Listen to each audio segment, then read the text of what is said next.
이도 저도 아닐 때가 있습니다. 그럴 때는 사실은 그 일을 참고 견디는 일을 우선합니다. 그러고 난 뒤에 나에게 작지만 때로는 크게, 때로는 작게 어떤 선물을 줍니다. 스스로에게 칭찬을 해주는 거죠. 그게 어떤 때는 옷이 될 수도 있고 어떤 때는 충분한 휴식이 될 수도 있는 건데 스스로를 격려하고 지원하는 것도 재미있게 하기 중에 하나인 좋은 방법이라고 생각합니다. 여러분도 여러분이 처한 환경에서 어떤 것을 즐길 수 있는 방법, 스스로 행복하게 만들 수 있는 방법을 고민해 봤으면 좋겠습니다. 그 방법 중에 아주 좋은 방법이 있다면 댓글로 서로 공유해 보는 것도 좋을 것 같습니다. 마지막으로 제안 드리고 싶은 건 무엇이든 하기입니다. 고등학교 때 아마 문해부 선배가 해준 이야기로 기억합니다. 안다는 것은 알아야 할 것과 몰라야 할 것을 모두 알아가는 것이라는 겁니다.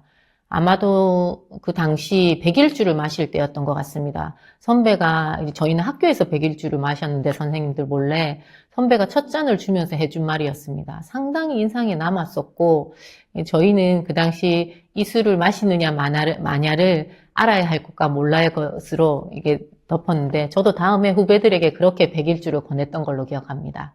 지식이나 경험도 마찬가지라고 생각합니다. 우리가 두렵고 힘든 경험이라도 쉽게 포기하지 않는 끈기가 필요한 것 같습니다. 하지만 우리는 두렵다, 때로는 부족하다, 때로는 바쁘다 하는 등등의 이유로 도전조차 하지 않는 경우가 많은 것 같습니다. 저도 그런 경험들이 상당히 많습니다.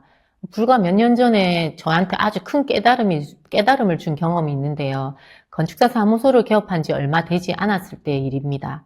함께 일하던 후배 기자 중에 한 친구가 부산시 도시재생센터에서 일을 하고 있었는데 도시재생센터에서 도시재생 전문 기업을 모집한다는 겁니다. 해당 전문 기업으로 인정이 되면 인력도 지원이 되고 장담은 못하지만 도시재생 사업에 대한 설계권도 부여된다는 좋은 기회였습니다. 그래서 함께 일하고 있던 건축사에게도 이 소식을 알려주고 나도 준비해야 되지 했습니다. 그런데 실질적으로 준비 서류를 준비하다 보니까 어찌나 준비해야 될 서류가 많은지 또 그에 반해서 제 경력은 너무나 초라했고 심지어는 자괴감마저 들었습니다. 그런데 꼭 이럴 때 우리 핑계 삼기 좋은 거 있잖아요. 바쁜 거. 다행히 그땐 저 너무너무 바빴어요. 결국은 바쁘다는 핑계로 마감 기일을 넘기고 전 신청조차 하지 않았습니다. 그런데 같이 일하던 동료 건축사는 서류를 신청했던 거예요. 본인도 서류 중에 많은 양식을 넣지는 못했지만 많은 걸 채우지는 못했지만은 신청을 했다는 거예요. 신청을 해서 그분은 결국은 도시재생 전문기업으로 선정이 되었습니다. 그때 제 머리를 스치고 지나간 게 있었습니다. 아무것도 하지 않으면 어떠한 기회도 오지 않구나. 나한테 어떤 기회도 주어지지 않구나라는 생각이 들었습니다. 아주 쉬운 건데도 우리가 쉽게 피해가고 싶을 때는 피해가는 일들이 있잖아요. 그렇게 하면 안 되겠다. 내가 무엇이든 해야 그게 나한테 기회로 주어지겠구나라는 생각을 했었습니다. 우리가 실질적으로 아무리 계획을 세워도 어떤 일은 성공하고 어떤 일은 실패할 수 있습니다. 하지만 그 계획을 세우고 끝까지 노력했던 실패들은 우리가 그 다음에 쌓아갈 경험이나 성공에 그 성공을 이끄는 에너지가 된다고 생각합니다. 하지만 포기하는 것은 아무것도 일어나지 않게 하는 것. 우리 흔히 하는 말들이 있잖아요. 아무것도 하지 않으면 아무것도 일어나지 않는다. 그래서 여러분에게 여러분의 궤적을 만들기 위해서 많이 듣기, 오래 하기, 함께 하기, 그리고 재미있게 하기, 마지막으로 무엇이든 하기를 제안드리고 싶습니다. 이왕 제가 나온 김에 건축사라는 일에 대한 설명을 좀 드리고 싶습니다. 건축사라는 일이 우리의 인생과 많이 비슷한 점이 참 많은 것 같습니다. 건축사는 여러분이 잘 알고도 있지만 혼돈도 많이 하고 있는 것 같습니다. 앞서 말씀드렸듯이 건설과 건축을 혼돈하기도 하고요. 우리는 이제 건물이 세워지기 전에 그 건물을 디자인을 하는 사람입니다. 그래서 우리는 흔히 건축사라는 직업을 공간을 만들고 파는 사람이라고 얘기하고 있습니다. 아마 사람들이 할 수 있는 경제적 행위 중에 아주 큰 비용을 들여서 하는 일이 건축이라고 생각합니다. 우리는 공간을 어떻게 만들까, 어떻게 활용할까 고민하는 공간 디자이너이고, 건물이 지어지는 과정에서 오케스트라의 지휘자처럼 모든 일들을 총괄하는 업무를 하고 있습니다. 하지만 저희가 아무리 디자인을 잘한다고 하더라도 그 공간을 사용하는 사람이 가장 잘 알고 있습니다. 집을 설계하는 건축가가 아무리 자신의 디자인 감각이 뛰어나다고 하더라도 공간을 사용하는 사람들과 호흡을 맞추지 않고 그들의 이야기를 듣지 않는다면 결코 좋은 결과물이 나올 수가 없습니다. 건축사는 A를 좋아하지만 실제로 내 공간을 사용하는 사람은 B를 좋아할 수도 있고, 노란색을 좋아하지만 누군가는 파란색을 좋아할 수도 있기 때문에 건축 업무를 하는 데 있어서도 소통은 상당히 중요하다고 할 수 있습니다. 공간을 인생에 비유해 본다고 하면 우리의 인생은 우리가 가장 잘 알 수 있다고 생각합니다. 우리만 알 수 있다고 생각합니다. 스스로 나만 알 수 있다고 생각합니다. 그렇기 때문에 우리의 인생을 살아가면서 스스로를 들여다보는 일은 상당히 중요할 것입니다. 여러분들이 스스로를 들여다보는 일에 소홀하지 않았으면 좋겠습니다. 네 번째 이야기는 건축이 어떻게 진행되는지를 여러분들께 알려드리고 싶습니다.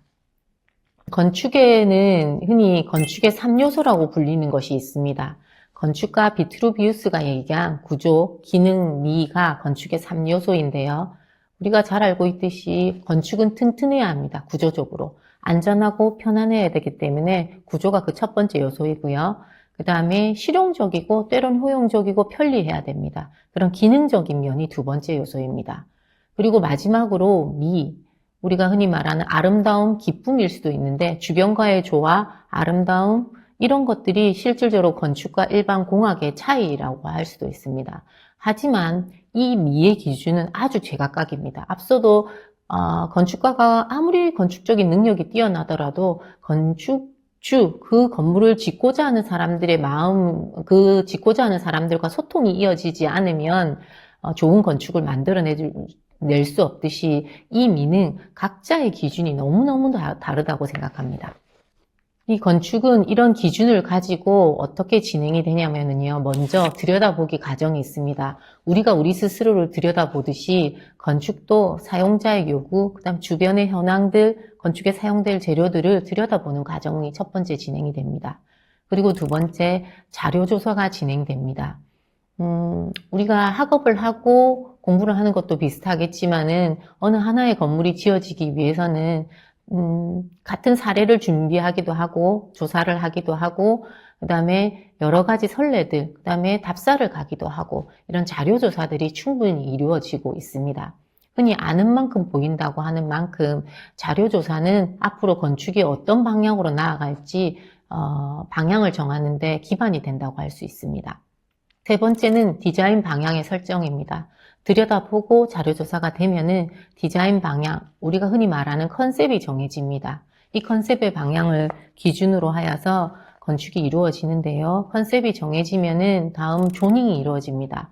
우리가 기존 자료조사했던 것들, 이 집을 어떻게 지을 거라는 것들을 쭉 나열을 하고 나면 그것들을 묶어보고 비슷한 것끼리 묶어도 보고 중요한 순서대로 나열도 해보고 때로는 어떤 거는 더하고 어떤 건 빼는 작업들을 조닝이라고 할 수 있습니다. 비슷한 영역끼리 묶어보는 거죠. 그리고 마지막으로 이런 것들이 순서들은 조금씩 바뀌어질 수도 있습니다. 이런 과정들을 거치고 나면 이제 저희가 마지막으로 디자인을 구현하는 시각화 작업이 진행됩니다. 우리가 흔히 쓰는 시각화 작업에는 CAD나 스케치업, 빔이라는 건축적 표현 도구를 사용해서 시각화를 하는데 우리의 인생에서는 또 자신만의 정리 방법, 자신만의 표현 방법을 찾는 것도 필요하다고 생각합니다. 누군가는 그게 글이 될 수도 있고 그림이 될 수도 있고 사진이 될 수도 있고 머릿속에 생각도 될 수 있다고 생각합니다. 어떠한 결과물이든 이것들을 묶고 나열하고 더하고 빼어서 새로운 작업의 결과물을 만드는 것은 상당히 중요하다고 생각합니다. 이런 과정에서, 건축을 하는 과정에서 저희가 항상 부딪히는 것들은 뭐냐면, 이게 창조인가? 모방인가? 이런 것 같습니다. 자료조사를 하면서 많은 게 나타나긴 하지만 누군가는 그걸 그대로 모방하거나 베끼는 과정이 생기기도 합니다. 이런 과정에서 피카소가 이런 말을 했습니다.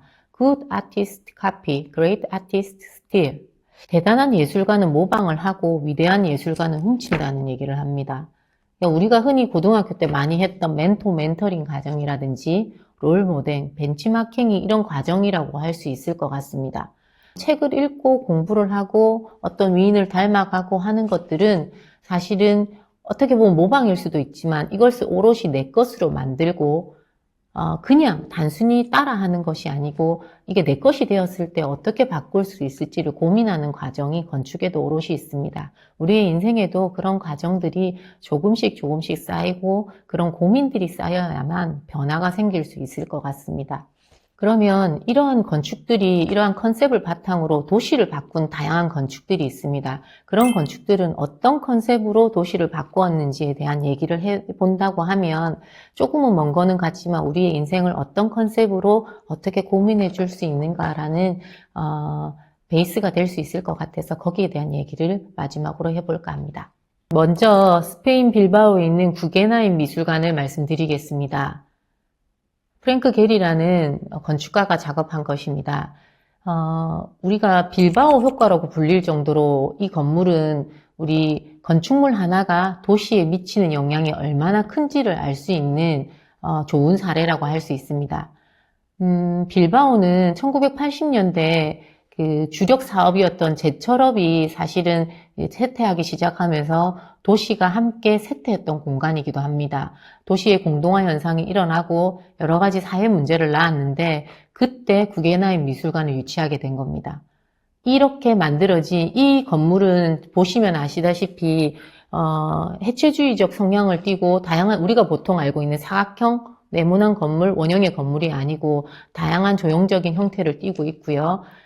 제철업이 주력 사업이었던 도시의 흔적을 기억을 해서 비행기에 사용하는 티타늄이 주 재료로 이용되고 있습니다.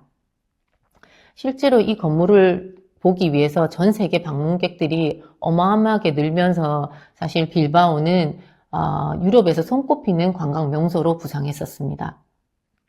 연간 100만 명이 찾는 세계적인 관광 도시로 발돋움했었습니다. 그러니까 도시의 기억, 땅의 흔적 이런 것들을 기억해서 만들었다고 할 수 있습니다.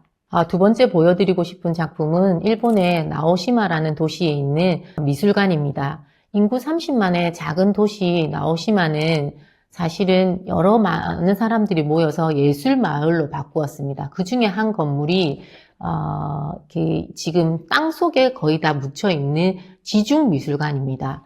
우리가 잘 알고 있는 그 호박 예술가 쿠사마 야요이의 호박 예술이 있는 곳이 이 나오시마 도시인데 사실은 이 주변의 아름다운 자연 풍광과 주변 환경을 해치지 않기 위해서 안도 다다오라는 노출 콘크리트를 전문으로 하는 이 건축가가 건물 자체를 지하에 묻었습니다. 그래서 저희가 지금 보시면 사각형과 삼각형 뭐 이런 형태의 기하학적인 문양들이 땅 위에서만 보이고 나머지 미술관의 주요 요소들은 땅 속에 있게 되었습니다. 그런 식으로 이분은 컨셉을 잡아서 건물을 그다음에 주변의 경관을 지켜나갔던 것 같습니다. 이번에는 땅에 대한 이야기, 그다음에 자연 경관을 지키고자 하는 거 말고 이야기, 스토리텔링을 가지고 지어진 건물에 대한 소개를 하나 하고 싶습니다. 중국계 미국인인 아옌페이가 했던 미오 미술관입니다. 이 작업을 했던 아옌페이는 우리가 잘 알고 있는 파리 루브르 박물관에 있는 가운데 유리 피라미드를 작업했던 사람입니다. 이 미오 미술관도 유리 피라미드와 마찬가지로 땅 속에 80%가 묻혀 있습니다. 건축주에게 의뢰를 받고 아옌페이는 중국에 우리가 잘 알고 있는 무릉도원 있지 않습니까? 그 무릉도원의 기원이 되는 도연명의 도화원기에 나오는 이상향 별천지를 이야기를 가지고 건축을 풀어나갔습니다. 다행히 이 미술관이 산속에 깊이 자리하고 있는 만큼 이 이야기를 풀어갈 수 있었던 것 같습니다. 도화 원기에 대한 이야기를 잠시 살펴보면 진나라 태원 때 무릉에 살고 있던 한 어부가 어느 때와 다를 바 없이 강에 배를 띄우고 낚시를 하러 가게 되었습니다. 그날은 좀 평상시와 다르게 강에서 멀리 떠났던 것 같습니다. 그런데 주위에 복숭아 나무가 하나 둘씩 보이고 복숭아 꽃향기가 어부를 자극하기 시작했습니다. 어부는 복숭아 꽃향기를 따라서 배를 타러 내려갔었고 이 복숭아 꽃향기가 여기저기 흩날리기 시작했던 겁니다. 호기심에 어부는 숲속을 한참 걸어가다가 숲의 끝에 다다르게 됩니다. 이 숲은 산으로 가로막혀 있었는데 이 어부가 조금 당황해서 주변을 살펴보니 불빛이 흘러나왔던 거예요. 또 어느 동굴에서 흘러나오는 불빛을 발견하게 됩니다. 그리고 자연스럽게 동굴을 따라서 들어가게 되었고요. 동굴의 끝에 아주 넓고 아름다운 광경이 펼쳐져 있었던 것 같습니다. 이곳은 바깥 세상과 다를 바는 없었지만 이곳에 있는 사람들은 여느 도시와는 달랐던 겁니다. 그래서 이 어부는 여기서 행복한 나날들을 보내다가 어느 날 이제 집으로 돌아가야겠다라고 얘기하자 마을 사람들이 어부에게 자신들의 마을을 바깥 세상에서 절대로 말하지 말아달라는 간곡한 부탁을 하게 됩니다. 하지만 어부는 돌아오자마자 이 약속을 어겼겠지요. 그래서 오자마자 마을의 태수에게 이 이야기를 전하고 자기가 오면서 흔적을 다 남겼다고 마을을 찾아가자 했지만 이 무릉도원은 다시는 찾을 수 없었다고 합니다. 이 진나라 때의 이야기를 아얀페이가 건물의 진입부부터 그 다음에 전시관까지 전체 길을 쭉 만들었던 것 같습니다.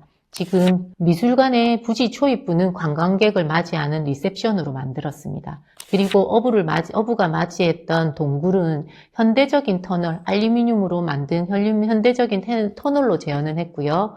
이 휘어진 터널을 지나며 복숭아꽃과 함께 미오 미술관의 아름다운 광경을 볼 수 있도록 되어 있습니다. 잠시 사진을 감상해보면 지금 여기가 미술관을 들어가는 터널 입구고요. 이 터널을 쭉 크게 지나오면은 이렇게 벚꽃이 보이는 아주 큰 터널이 나오게 됩니다. 그리고 마지막으로 우리가 아름다운 그 일본 건축을 현대화한 미술관을 만나게 되는 것입니다. 그러니까 다양한 컨셉들, 어떻게 컨셉을 잡고 어떻게 건축을 진행하는가는 내가 무엇에 관심을 가지고 어떤 방향으로 건축을 보느냐에 따라 달라지는 것 같습니다. 다음에 소개시켜드릴 이야기는 페이 존슨의 가시면류관 교회입니다. 이 교회는 사실 건축주로부터 숲속 안반에 작은 교회를 지어달라는 제안이 있었습니다. 대신에 숲속의 나무를 훼손하지 않을 방법을 찾아달라는 제안도 같이 있었습니다. 그래서 이 건축가는 토목의 장비나 구조 크레인을 사용하지 않고 인부들이 숲속 사이에 있는 구조재를 직접 손으로 운반할 수 있는 작은 사이즈의 단위로 지금 보시다시피 구조재, 우리가 말하는 2x4, 2x6의 트러스 부재로 건물을 만들고 그 다음에 유리를 가지고 유리 너머의 숲과 그 다음에 소나무의 내부가 보이듯이 투명한 건축을 만들어서 작은 교회를 세웠습니다. 이 지역이 가지고 있는 재료와 지역이 가지고 있는 특성을 오롯이 건축에 그대로 표현하고자 했던 것 같습니다.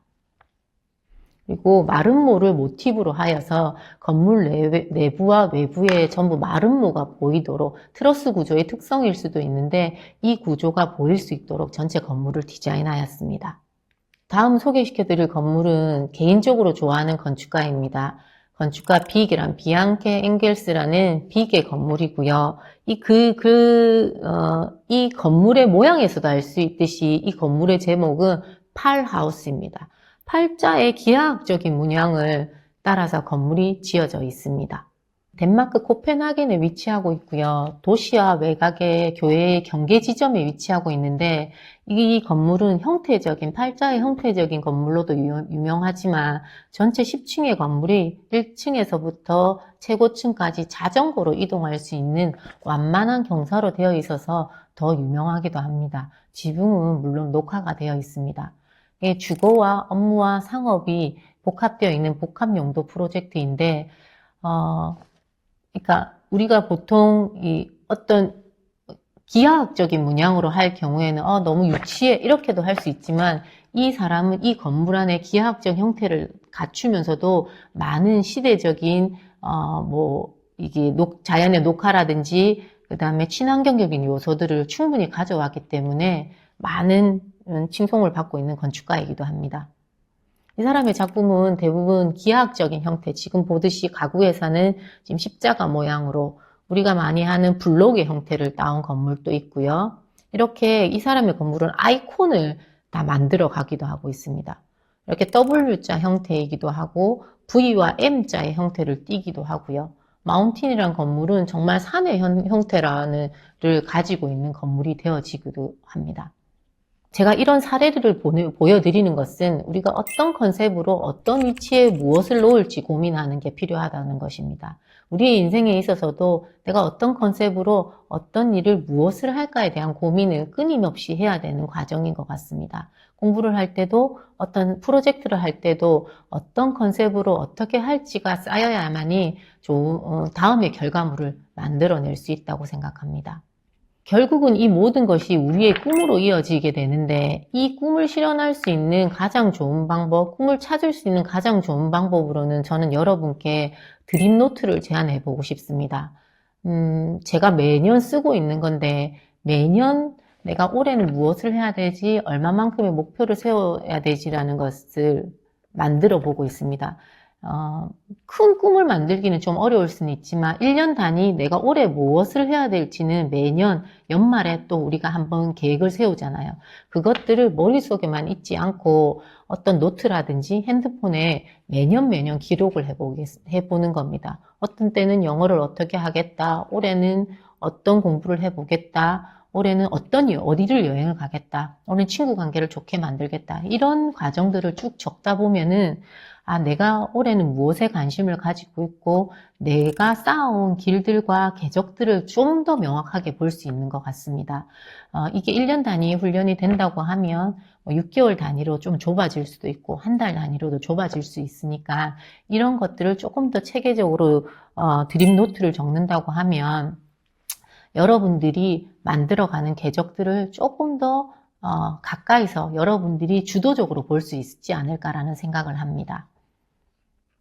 우리가 잘 아는 노출 콘크리트를 전문으로 하는 일본 건축가 안도 다다가 이런 말을 했습니다. 아까 오사카구 건축사 회장이 했던 말과 비슷한데 계속이라는 힘이 건축을 키운다고 합니다. 이 계속이라는 힘이 건축을 키운다는 것은 우리가 무언가를 계속을 했을 때 우리의 건축을 할 수 있는 능력이 커지는 것도 있고요. 우리가 한 마을이나 한 도시에 좋은 건축이 들어섰을 때 이 건축이 다음 건축을 발전시키고 또 좋은 내 주변에 좋은 건축을 만든다는 것, 시너지 효과에 대한 얘기도 동시에 있다고 생각합니다. 그래서 여러분에게 마지막으로 꼭 드리고 싶은 말은 계속이라는 힘이 여러분을 키울 것입니다. 여러분의 꿈을 키울 것입니다. 자신만의 궤적을 만들어 간다면 지금 그렇게 찾고 싶은 꿈을 찾을 수 있을 것이고 지금 찾은 꿈을 반드시 실현시킬 수 있을 것입니다. 감사합니다.